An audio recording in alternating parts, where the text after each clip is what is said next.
బాబాయ్ వాళ్ళు చచ్చిపోయి అనుకుని పోయినాట ముసైతాను చచ్చిన నీళ్ళు పోయినాకు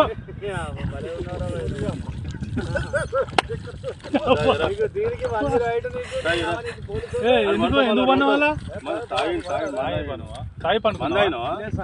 ఎందుకు అనుకున్న వాళ్ళ ఈ చల్లదనానికి ఎండకు చేయలేక కన్నీకి ఓడిపోయి వచ్చిన గెలవలేక ఏం చేసావు 10 రోజుల నుంచి గణేట్ చేత నాతో గట్టించి నా కష్టం దోచుకొని గణేట్ రాయ్ నాకు అంటే డబ్బులు ఇచ్చారు